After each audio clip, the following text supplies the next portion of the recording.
wafdi hogaaminaya safiirka dalka Djibouti u fadhiya Somaliland Xuseen Cumar Kawaaliye ayaa soo gaaray magaalada Ceerigaabo xarunta gobolka Sanaag waxaana safiirka iyo wafdi hogaaminayo magaalada Ceerigaabo markii ay soo gaareen uga sii kicitimeen dhanka magaala xeebeedda Maydh isagoo booqasho ku tagay safiirku goobaha taariikhiga ee deegaanadaasi gaar ahaan meelaha ay ku duugan yihiin Allah u naxariiste labada sheekh ee kala ah Sheekh Ciise bin Ahmed iyo Sheekh Isxaaq bin Ahmed oo ah waalidiinta dhashay badiba dadka ka soo jeeda Somaliland iyo Djibouti waxaana safiirka oo ay u ahayd markii koobaad ee uu yimaado gobolka Sanaag iyo goobaha taariikhiga ee Maydh halkaasi ku soo dhaweeyay labada muriid ee kala ah Sheekh Ciise Aadan Xasan Nuur iyo muriidka Sheekh Isxaaq Sheekh Saciid Cabdiraxmaan Sheekh Saciid Maydh oo ka sheekeeyay taariikhda ku duugan goobahaasi.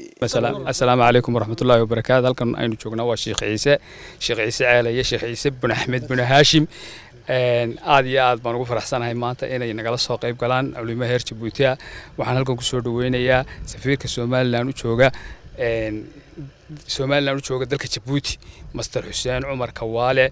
waxaan leeyahay ku soo dhawow falyatafadalu soo dhawow baan ku leenahay haddii aanu nahay mas'uuliyiintii iyo dadkii ilaalinayay joogay meeshan aad baan kugu soo dhaweynaynaa aadna waxaanu kaaga mahadcelinaynaa safarka dheer ee aad u soo gashay iyo waqtiga badan aad u soo socotay ku soo dhawow baan ku leenahay heer Sheekh Ciise bin Ahmed intaasi kadibna waxaa halkaasi ka hadlay safiirka dalka Djibouti u fadhiya Somaliland Xuseen Cumar Kawaaliye oo sharaxaad ka bixiyay waxyaalaha uu ku arkay goobaha taariikhiga ee uu booqday intii uu marayay. Assalaamu calaykum waraxmatullaahi wabarakaatuh.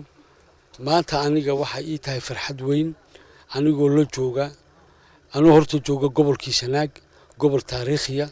ay ka soo jeedaan taariikh weyn ka muuqato tafiirtayadii Ciise Sheekh Ciise uu ka muuqdo oo qabrigii Sheekh Ciise joogna waxaan xaqani ila jooga waa muruudkii qabriga Sheekh Ciise waxaan jeclaaday oo nasiib u yeeshay inaan imaado qabriga Sheekh Ciise oon arko oon qiimeeyno wixii uu u baahan yahay si aan uga wargeliyo beesha Ciise nin walba wixii nin walba wuxuu caawimaad uu ku biirsanayo uu gargaar ku biirsanayo ku biirsado uu ka qaban karayna ka qabto waxaan doonayaa haddaba anigu waxaan leeyahay maanta in qabrigii waan joognaa siyaaradii waan keenay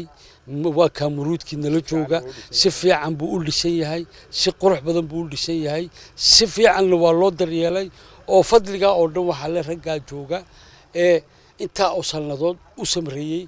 maantana fariinta ay noo soo direen waxay tahay in loo gargaaro Sheekh Ciise la daryeelo deerka loo dhiso in maxaan ku raadlay biyaha xitaa ceelkii ma haysta motor loogu soo qaado qasabadii ma jiro miskiidka loo weyneeyo deerkani kor loogu qaado gaarigii u shaqeyn lahaa waxa la wuxuu u baahan yahay annagoo istiimeynayna oo niisoo tabi doona ayaa ku tala galay annaguna qaybteeda aan qaadan doono soo booqday safiirka Djibouti u fadhiya Somaliland Xuseen Cumar oo markii hore aan soo maray Sheekh Ciise halkan oo Sheekh Isxaaqna soo booqday ahna dhulka taariikhiga ee dadka soo farcamay gaar ahaan gobolka Sanaag dhamaan maca Sheekh Samaroon Sheekh Cabdiraxmaan intuba ay ku aasan yihiin waana gobolkii laga soo farcamay dadka laga soo farcamay waana safiirka kaliya ee yimi intaas oo sanadood dhulka taariikhiga ee soo booqday dawladda Djibouti ka ah wakiil waxaan u imidnay maanta farxadiya aniga oo imiday qabrigii Isxaaq iyo Sheekh Ciise walaalay hayeen laba wada la sheehayeen ummadda ka tafiirateen Sheekh Isxaaq iyo Sheekh Ciise waa dad walaala waxaan xaqan u imiday Sheekh Ciise soo booqday Sheekh Isxaaqna inaan soo booqdo ayay waajib igu noqotay. Cabdiraxmaan Axmed Ilsar Star TV wararka gobolka Sanaag.